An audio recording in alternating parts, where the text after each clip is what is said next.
Pemilu 2024 kini hanya tinggal menghitung hari. Kurang dari seminggu, kita akan memberikan suara bagi calon pemimpin Indonesia dan juga para wakil rakyat baik tingkat kota, kabupaten, provinsi dan nasional.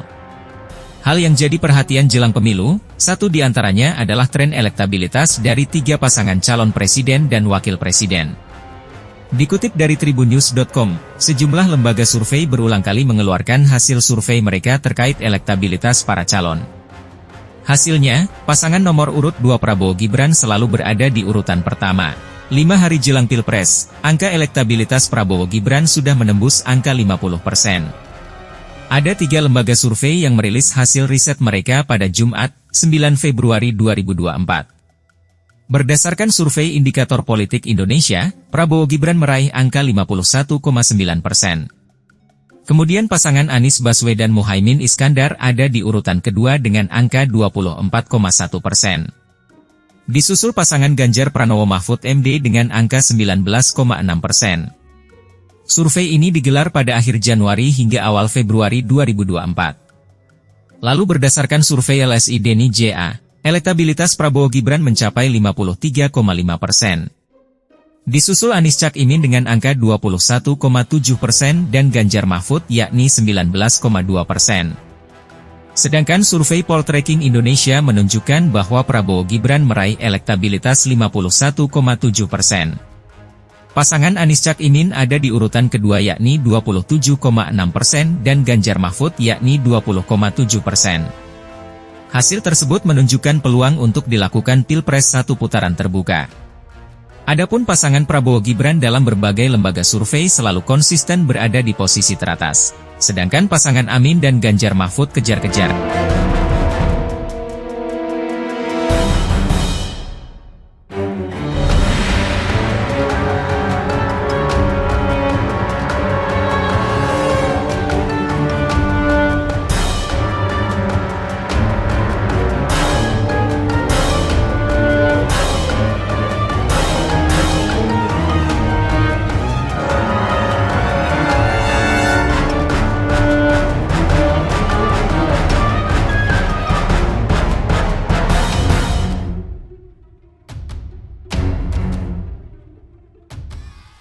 Ada yang nyamar sebagai nelayan.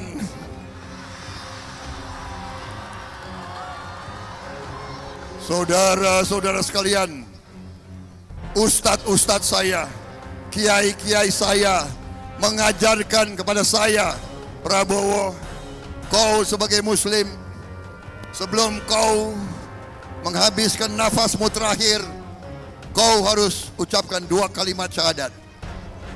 Dan saya sudah 3-4 kali dalam hidup saya mengucapkan 2 kalimat syahadat karena seharusnya saya sudah dipanggil Tuhan. Tapi ternyata Tuhan masih memberi. Allah SWT masih memberi saya nafas, masih memberi saya kekuatan, masih memberi saya kesehatan. Berarti saya harus menunaikan tugas saya untuk bangsa dan rakyat Indonesia. Dan saya di saat sekarang, sesudah saya pertaruhkan nyawa saya puluhan tahun untuk Republik ini, saya tidak rela masih melihat ada orang miskin di Indonesia. Saya tidak rela. Karena itu, kami, begitu mandat diberikan kepada kami, langkah pertama kami harus memberi makan bergizi untuk semua anak-anak Indonesia.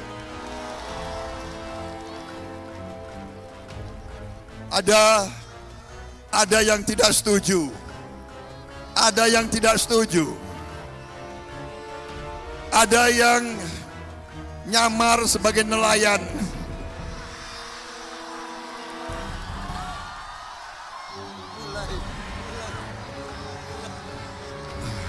Berani-beraninya loh itu. Nyamar sebagai nelayan, nyamar sebagai petani, dan mengatakan kami tidak perlu makan siang gratis.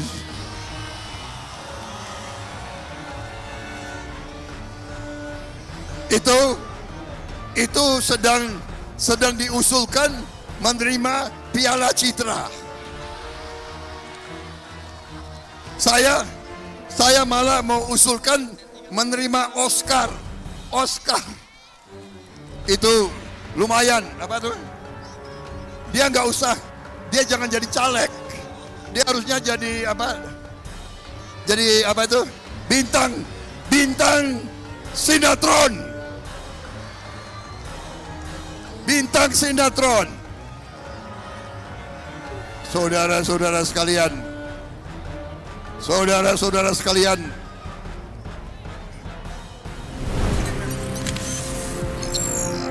Tribun X menghadirkan lokal menjadi Indonesia.